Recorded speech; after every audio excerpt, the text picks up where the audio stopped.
Hello, folks. Welcome. My name is Jennifer Kaur. I'm the Executive Director of the Tennessee Historical Society, and welcome to the first of our fall lectures, Tennessee 101, The New Deal in Tennessee. I want to thank the Tennessee State Library and Archives for hosting us, particularly Cynthia, who got us set up.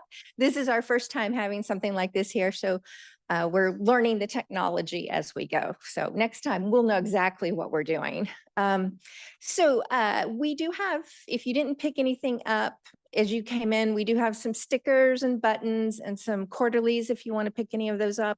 We also have membership cards. If you're not a member and want to join, now's a good time to do so. One of the quarterlies that I brought with me actually has an article in it about UT football. I thought that would be a good time of year to share that with you all. Without further ado, I'm going to introduce our speaker, Dr. Carole Bucy, who is a great friend to the Tennessee Historical Society. And Dr. Bucy has recently been named Distinguished University Professor at Cumberland University after a long career at Volunteer State Community College. She also serves in the honorary position of Davidson County Historian. She holds degrees in history from Baylor University, George Peabody College, and Vanderbilt University, where she earned her PhD. She is a frequent and popular speaker across the state of Tennessee. How many people have heard Carole Bucy speak before?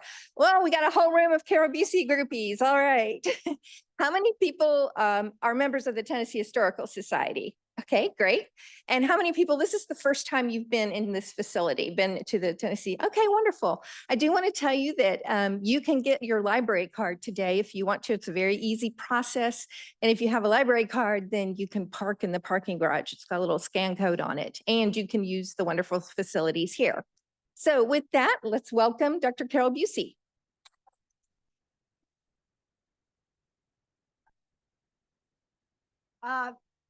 As always, I'm always a little bit intimidated when I see a room full of people that actually know me. It's a much easier thing to speak to total strangers, but nonetheless, I'm always, the most exciting part of this, not the presentation, it's really putting the presentation together and saying, oh, they're going to love this. And then when I get to that part, everybody's kind of half asleep. So nonetheless, I've been a longtime fan of the Roosevelts, Franklin and Eleanor Roosevelt. And I actually did my master's thesis on Hugo Black's appointment to the Supreme Court. He had been appointed by Franklin Roosevelt, but there was some controversy because in his past, when people were digging up, and this is before the internet, they found that he had been a member of the Klan in Alabama, and so that somewhat tarnished his reputation on the court. But he had a long and very prosperous career, wrote lots of decisions for the court. Now today, this is the sort of the opening for our lectures that I'm going to do on the New Deal. And we've decided to do it in three parts: East Tennessee, Middle Tennessee, and West Tennessee. But the prelude to the New Deal was the stock market crash and the Great Depression. And I don't know how many of you heard your grandmothers telling about the Depression. And my grandmother, who lived with us and loved history and politics, she never missed a point in talking about, oh, Hoover cleaned us out. They lost their farm because they had borrowed money from the bank. So every family has some story about Herbert Hoover. And Herbert Hoover really, in many ways, sort of gets a bad rap, because if anyone was qualified to be president, it was Herbert Hoover. He had a stellar record of public service in a variety of ways. He was Secretary of Commerce. He went back and forth to Europe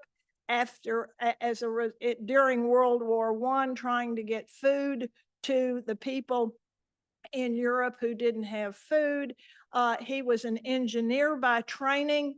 He was raised a Quaker, and in much of his action, people say that they see in his speeches and whatnot things that really do tell that he was raised a Quaker. Now, here we are. The big stock market crash is about to happen, which will then bring in Franklin Roosevelt and the New Deal.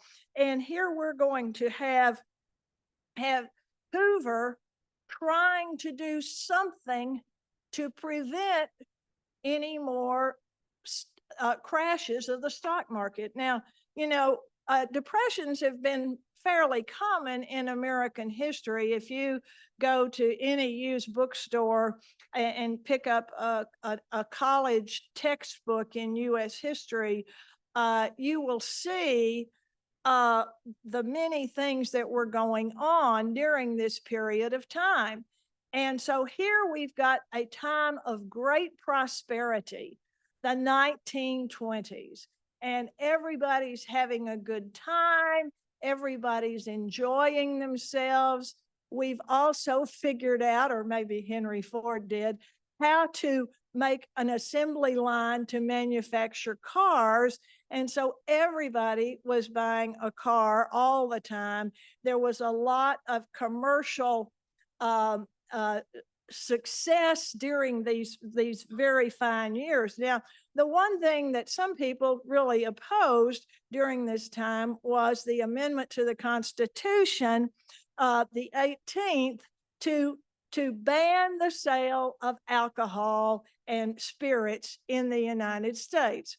Well, now, let me tell you, there are a lot of Tennesseans who made a whole lot of money during Prohibition, because they lived up in some holler somewhere up in Macon County, somewhere that you don't find very often. And they had a still, and they could crank out that moonshine and sell it faster than anybody was. So Prohibition was kind of a mixed bag there. Now, you know, we're becoming a very technological society, not only with the cars, but with airplane and air flight. And it was at this particular time that Charles Lindbergh flew across the Atlantic, 1927. And so everybody was very optimistic when Hoover was elected president. But as it always seems to turn out, anything bad that happens during a period of time for the nation, really the president gets the blame for it. And this is really what happened to Herbert Hoover. He was very, very competent as Secretary of Commerce. He was, one writer wrote and said, Hoover was a human dynamo who made the trifling Commerce Department into the government's most dynamic agency.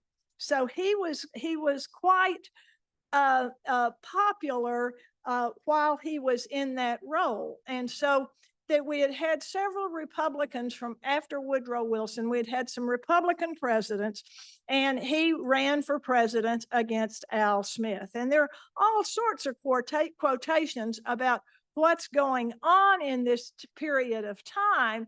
And here's a quotation from Lola Simmons, who said, Calvin and me come from the mountain, for Calvin knowed he could make a living some way or another about town doing odd jobs. So me and him pulled out and come far going out to Knoxville, across the mountains to Knoxville, and never went back across the mountains again. So here you've got people who were really, there were lots and lots of people in the United States who really were having a hard time. But usually, if you had enough property to raise some vegetables, you could keep your family fed. And so there were a lot of people who were at least technically not really doing without. but there were kids in school without shoes or with shoes with holes in them, and lots of other things like that going on here. And so then the banks failed. Now, this is what really kind of did in my grandparents. The whole idea was out in Texas, there was a lot of raising of cotton in North Texas. And the more cotton that was, so the farmers decided we need to produce more cotton and then we can make more money. But of course, what does increasing the supply do to the price? The price goes down because it's so available. And so he had borrowed money from a bank in Petty, Texas. Any of y'all ever been to Petty? It's outside of Honey Grove, so it's up there just this summer. So anyway, he borrowed money from the bank in Petty and couldn't pay it back, and so they foreclosed on his farm. And it was really devastating to my mother, who was an only child, because she was the valedictorian of her high school class and had a full free ride to college for 4 years, dorm, books, and all, for being the valedictorian of her class for 4. And so she had this scholarship. Well, my grandparents, so protective of their one little precious princess, they had planned to buy a house in Commerce right adjacent to the campus so that she wouldn't have to live in a dorm and she could be watched by them. Well, that all fell apart, and my mother could have gone to Commerce, to East Texas State Teachers College is what it was, but unfortunately her parents could not afford to buy a house in Commerce and they would not let her go. And she said that was the only thing that her parents ever did that really distressed her a great deal. So here we've got Herbert Hoover, and he's a Quaker. He knows the virtue of hard work, a work ethic, and he wants to apply the work ethic to government and to business if he can possibly do that.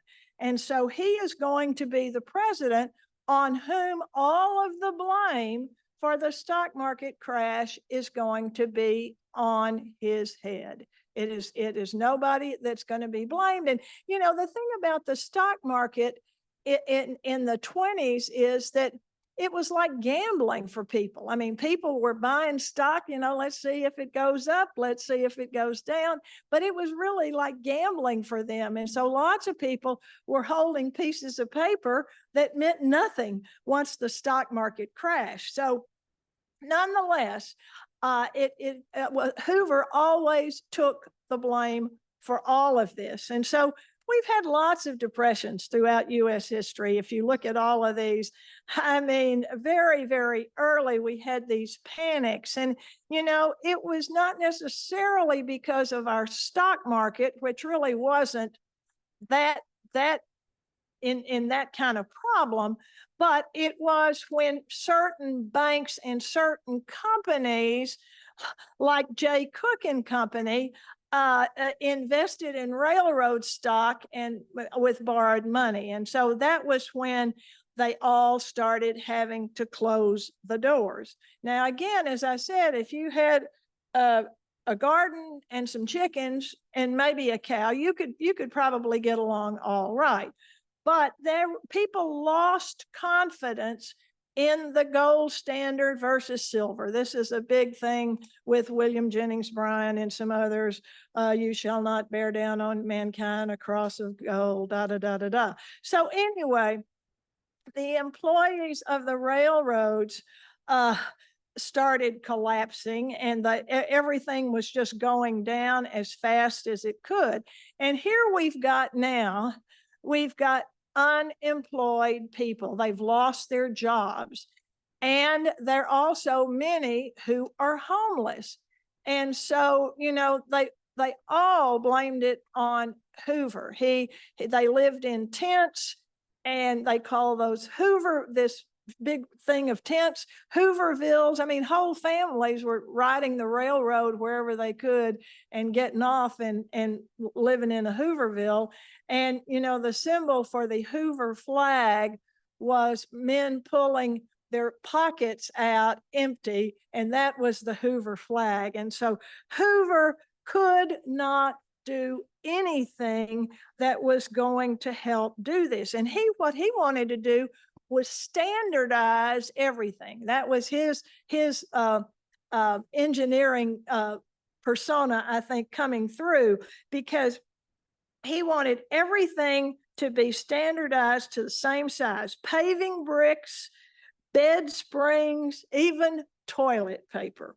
And so cars were being produced, but they're not being bought anymore because there's no money to buy these cars. And so he really, as president, he tried to do what he thought was right, but it wasn't enough to please the American people.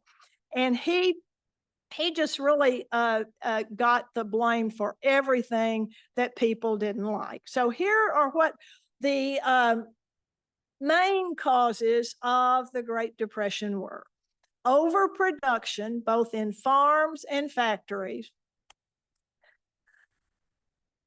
retail credit.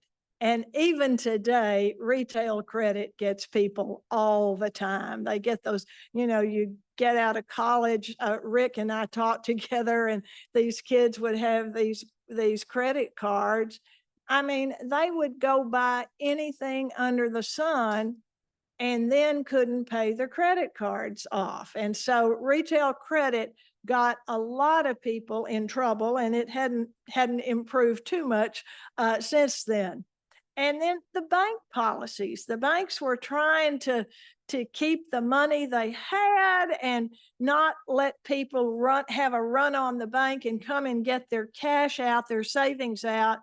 And then the European economy had never recovered from World War I. And, you know, it was at World War I when Hoover was sent to Brussels to help the relief efforts to get Europe back on its feet.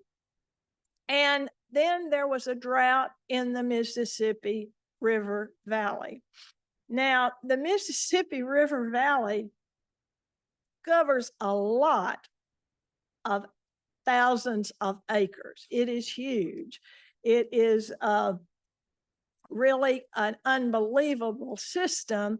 And there was flooding, there was this, that, and the other going on in the Mississippi River Valley. And the farmers were having a really hard time because their topsoil was getting washed away. And that created a whole area of the country that was really, really poor.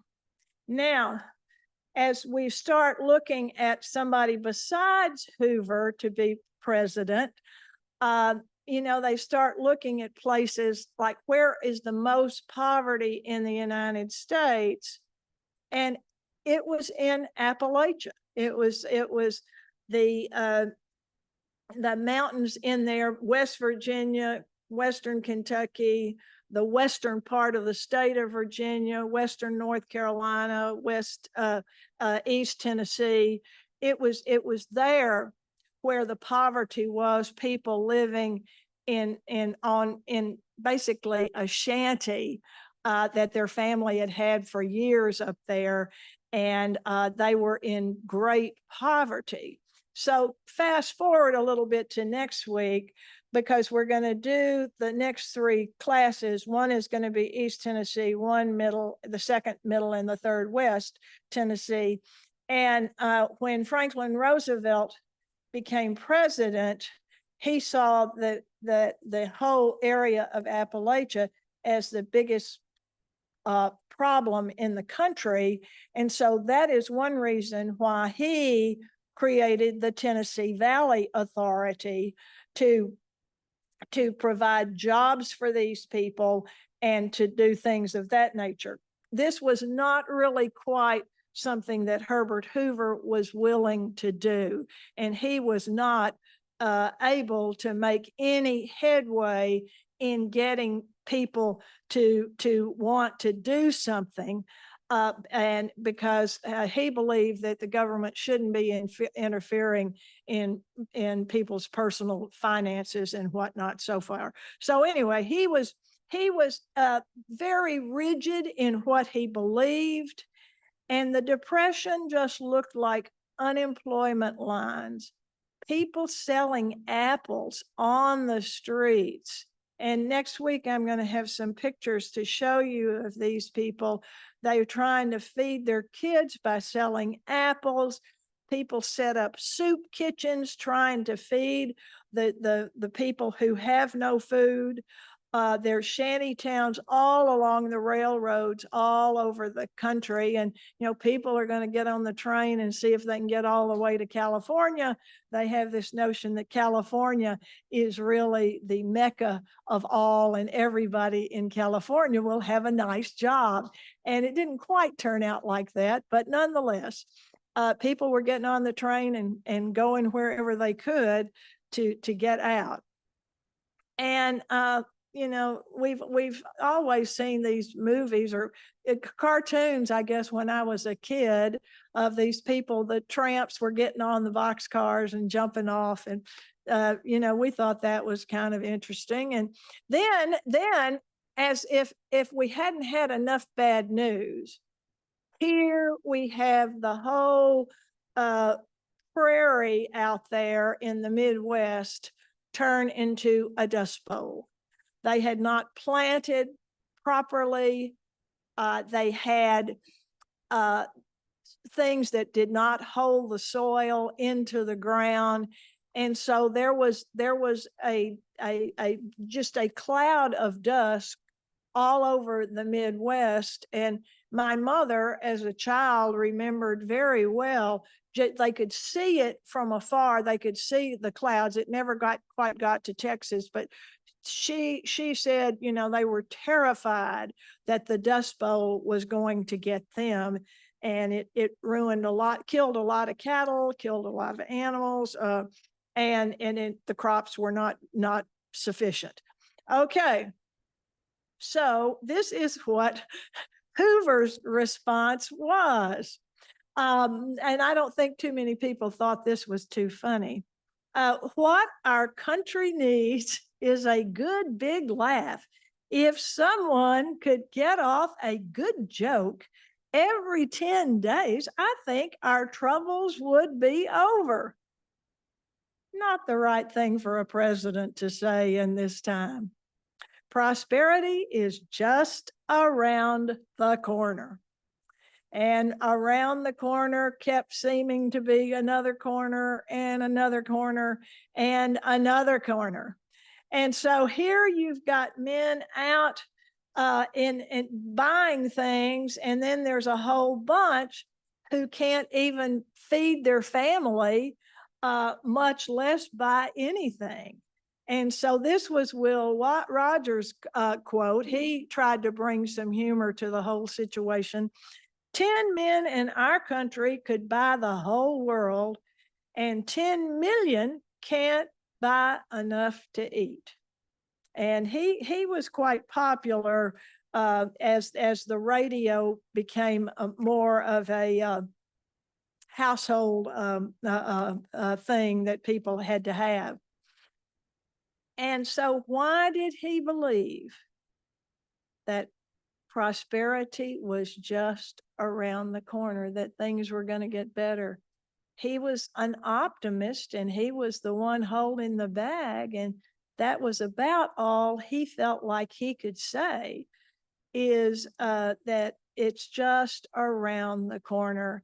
And the pictures of Herbert Hoover as he aged while he was in the White House, he gets older and older and older in every picture. He is the burden of the world, but he is so rigid in his own beliefs about the economy that he can't really get out of the rut that he is in.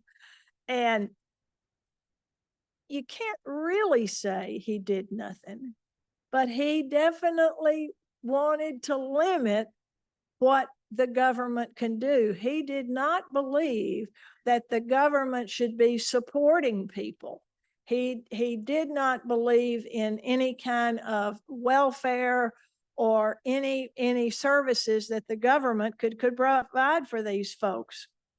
So what did he do? He kept keeping talks, giving talks. He, kept trying to fiddle with the Federal Reserve and get that adjusted in his way to pick up the wreck from the less complete people. So here you've got the Smoot-Hawley tariff. And, a tariff was really stuck on there. That seems to be an issue today, doesn't it? And anyway, he came up with the Smoot-Hawley tariff, and it got passed, and it was with imports forming only 2% of the gross national product. The 40% tariff work out to the effective tax of only 2.4%. And this was, he was very much going to hold to his philosophy. He was rigid in that regard, and he did not think that government should go start feeding people, providing health care, any of those things. And so the Supreme Court actually ruled that U.S. Steel had violated the antitrust laws, and that created a little bit of a newspaper story for a few weeks. And then the GNP just kept going down. Unemployment climbs from 3.2 to 8.7%. Now, I should have looked up, and all of you probably have something in your pocket that you could look this up with. What would the unemployment rate be today? I'd say it's probably 9%. Lower? You think it's lower? Lower? 4%? Well, we're kind of in between there of those numbers, aren't we? So there really wasn't much legislation passed because Congress didn't know what to do, and they were wanting leadership from the President of the United States. And he was just really hoping that tomorrow we're going to have things much, much better here, and things are going to improve here. But instead, the unemployment rate went down to 15.9%.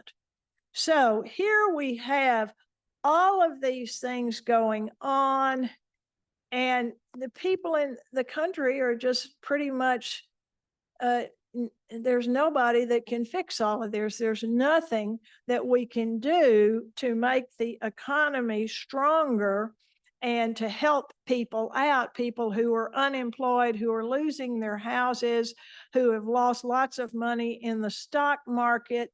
Banks have closed. People have lined up these runs on the bank. There were lots of runs on the bank in small towns in Tennessee where people had put their life savings in the bank. And then by the time they got there to get it out, all of the money was gone because the banks had loaned it to other people. And so that created a good bit of anger towards the banking industry here. And things were just really not going to get any better. And Hoover just looked like the saddest man in town, but his hands, he felt, were completely tied during all of this. And so finally, Congress got around to passing one piece of aid, the Federal Home Loan Bank Act and the Glass-Steagall Act of 1932. But that was just a small thing to do, both of those things. And top tax rate was raised. So, yeah, I'm talking about income tax. Yeah, I am. And so the rate was raised. And so it really made it very easy for the governor of New York, Franklin Roosevelt, with a smile on his face and that cigarette holder. It made it very, very easy for him to just slide right into the White House. And he was going to do things. He didn't really know exactly what he was going to do, but he made it very clear to the people that he wanted to do something, and we were going to do something to help the economy here. So here comes 1933, and things are still kind of rocking along here. And the crash shows the limits of what Hoover called his rugged individualism, that there was just not very far that could be carried on and could be done. And there were bank closings here in Nashville. There were people lined up here in Nashville. There were people living in great poverty here in Nashville and in Tennessee, and children with just the worst of worst. And this Dorothea Lange photo is probably the one of the whole Depression that really says it all. I've seen this photograph over and over in everything that has anything to do with the Dust Bowl, the Depression, anything of that nature. So what was the big question? That G is not a Q. It should be a Q. Somebody was staying up late typing last night. In 1929, what was the big question? Is capitalism dead? And so that's what kind of ended Herbert Hoover. The country had really lost all hope. There was nothing that people felt they could do. And, you know, the places that provided charitable services, such as the churches and the Salvation Army, they were at their very peak and couldn't meet the needs of all the people who were so distressed. And the recession that started became the Depression, and not only the economy being depressed, but the whole malaise of the American psyche had been completely depressed. People just thought it was not going to get any better. Now, most history books you pick up say that the thing that pulled us out of the Depression was World War II. And when the Japanese attacked Pearl Harbor, and the war had, you know, they had tried valiantly to stay out of it in Europe, but when the Japanese attacked Pearl Harbor, there was no choice but to declare war against Japan and then war against Germany. And so that was what really, if anything, got the economy going again, because here in Nashville, we have airplane factories. We've got all sorts of factories making things, munitions and whatnot across Tennessee. So there were lots and lots of things being manufactured here, and that provided jobs for pretty much anybody that would hold a job. And so Herbert Hoover has remained in American history as I don't want to say bad, but he was not making the right decisions as president. He thought he was doing the right thing, but he wasn't. He is not really respected as a president because of the fact that this took place on his watch. So this is what Herbert Hoover was saying to people. Pull yourself together. Let's pull it together. And then here comes the knight in shining armor, Franklin Roosevelt. And he and Eleanor Roosevelt came to Nashville 2 or 3 times, and people just swarmed to see him. And, you know, in those days, they rode in an open car, and, you know, everybody wanted to shake his hand. And then when he got his projects going, the TVA and others, he would go out to the Smoky Mountains. He would go to where the TVA was building dams, and he would show up there. And he was always seated in his car, but there'd be people coming up to the car to meet him. And you know, we will see in the next 3 weeks, or the next 3 classes we're going to have, of all the projects for the New Deal in East Tennessee, then Middle Tennessee, and then West Tennessee.